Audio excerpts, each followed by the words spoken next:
कहिलेकाहीँ त कस्तो अचम्मको कुरा हुन्छ क्या, मतलब हुन्छ नि, मान्छेले एक्सपेक्ट गरेको हुँदैन नि त्यति प्राइसमा चाहिँ राम्रो राम्रो रेस्पेक्टेड के भनौँ, रेस्पेक्टेड म्युजिक सपहरूले सेलमा राख्नु भएको हुन्छ। आज चाहिँ नेगेटिभिटीको कुरा गर्दिनँ, आज चाहिँ पोजिटिभ कुरा गरौँ। सेल्समा राख्नुहुन्छ अनि स्टक क्लियरेन्सको रूपमा पहिलेदेखि रहिरहेको कारणले उहाँहरूले सेल गरेर सामान कटाइदिउँ राखेर फेरि बिग्रिन सक्छ। अनि थुप्रिँदै गएको, धेरै समयबाट सेल नभएको, झुन्डाउँदा झुन्डाउँदा कति झुन्डाउने होइन।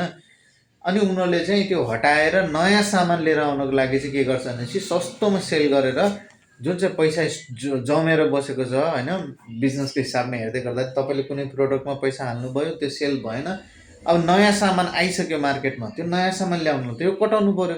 त्यसै कारणले के गर्नुहुन्छ, सप्सहरूले चाहिँ के गर्छ भने सस्तोमा एम्प, सस्तोमा गिटार, सस्तोमा बेस, सस्तोमा धेरै कुराहरू। सो यहाँनिर पनि गिटार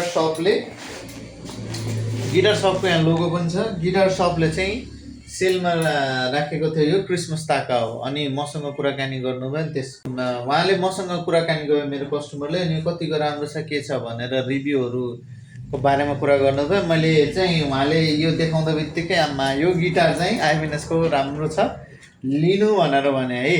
अब म यसलाई खोलेर देखाउँछु नि, यसको बारेमा हामी कुराकानी पनि गरौँ न है।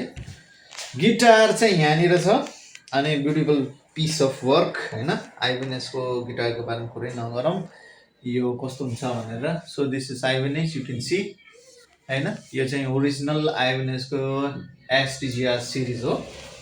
अनि यहाँनिर हेर्न सक्छ, यो एक्टिभ पिकअप छ यसमा। अनि गिटार साह्रै राम्रो छ, कम्फर्टेबल पनि छ। अनि सो एकचोटि एक लुक्स हेरिदिनु न होइन। म यसको सर्भिसिङ गर्दै थिएँ, यो नयाँ किनेर उहाँले चाहिँ सर्भिस गराउन ल्याउनु भएको हो। ल्याइसकेपछि उहाँलाई के फ्रेड बजहरू र केमा इस्युको फिल भइरहेको थियो, त्यस कारण उहाँले ल्याउनु भयो। गिटार चाहिँ उहाँले भनेअनुसार चाहिँ एकदमै एफोर्डेबल प्राइसमा पाउनु भएको अफरमा। सो गिटार एकदमै राम्रो छ, तर प्रब्लम चाहिँ मैले के देखेँ यसमा, यो एफोर्डेबल भए पनि राम्रो भए पनि यहाँनिर चाहिँ तपाईँको यो पटमा प्रब्लम छ। अनि पटमा प्रब्लम भएको कारणले त्यसको भित्र पट चाहिँ हल्लिने सम्भावना छ। त्यो हल्लिने कुरालाई हल्का मिलाम, टाइट गरौँ भनेर भन्दै गर्दाखेरि पनि त्यो मिलेन। नमिलेपछि मैले सफ्टली यसलाई एडजस्ट गरेँ ताकि धेरै इस्युहरू नहोस्। यो चलिरहेको छ। अनि अर्को कुरा यसमा चाहिँ स्क्रैचको साउन्ड आउँछ है, ख्यार गरिरहेको छ यो। हामीले माथि लिएर जाँदा बित्तिकै हुन त म्याक्सिमम टोन पटलाई चलाउँदा बित्तिकै एउटा डिस्टर्बको साउन्ड चाहिँ हुन्छ, तर केही अलिकति छ कि कति डिबी नोइज छ कि यसमा। अनि यसमा पनि चलाउँदाखेरि ख्यारको साउन्ड आइरहेको छ, तर पनि स्मुथै छ है। त्यस्तो प्रब्लममै फेस गर्नुपर्छ भन्ने छैन। तर मानौँ न तपाईँले लाइभ बजाउँदै हुनुहुन्छ, त्यतिखेर भोल्युम अप एन्ड डाउन गर्नुभयो भने चाहिँ एउटा स्क्रैचको साउन्ड चाहिँ आउँछ होइन, ख्यार कराउँछ। तर पनि त्यो चाहिँ नट अ बिग डिल होइन, नट अ बिग प्रब्लम, त्यो ठिक छ। तर यसको इलेक्ट्रोनिक्सलाई हेर्दै गर्दाखेरि चाहिँ जुन तरिकाको यिनीहरूको पट छ त्यो चाहिँ अब पाइहाले किन्नलाई नयाँ अनि चेन्ज गर्नु पऱ्यो भने पनि साह्रै सङ्घर्ष चाहिँ छ। हालेर पाउनु पनि पऱ्यो नम्बर 1 कुरा, अनि चेन्ज गर्नुको अर्को छुट्टै सङ्घर्ष उस्तै पऱ्यो। वायरिङहरू पनि अर्कै तरिकाले गर्न सकिन्छ।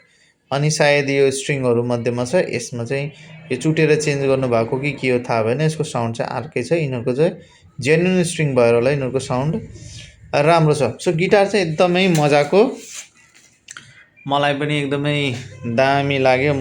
मैले बजाएर पनि हेरेँ, गिटार सपको 1 इयर वारेन्टी पनि छ। सो कतिपय अवस्थामा तपाईँले यस्तो अफरहरू पाउनुहुन्छ अनि राम्रो रेपुटेबल सपहरूले, रेपुटेसन जसको राम्रो छ धेरै जस्तो सपहरूले चाहिँ अफर गरिरहनु भएको हुन्छ, ताकि उहाँ चाहिँ कस्टमरहरूको माझमा पुग्न सकुन् र अझै नयाँ कस्टमरहरू उहाँसँग इङ्गेज होस्, अझै उहाँको ब्रान्डको प्रचार होस् भनेर गर्नुहुन्छ। त्यो चाहिँ धेरै राम्रो कुरा हो। त्यस्तो अफर पायो भने चाहिँ चेक चाहिँ गर्नुपर्छ।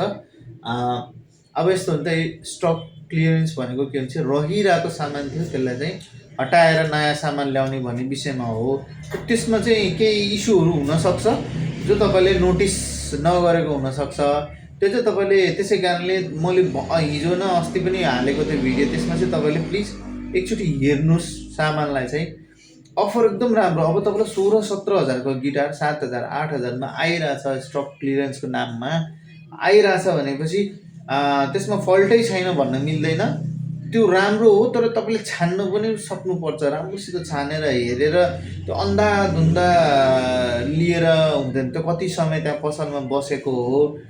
अब उनीहरूले चाहिँ अब यो स्टकले प्रब्लम ल्यायो भनेर पो सेल गर्न लगाएको कि भनेर बुझेर चेक गरेर चाहिँ लिनुहोस्।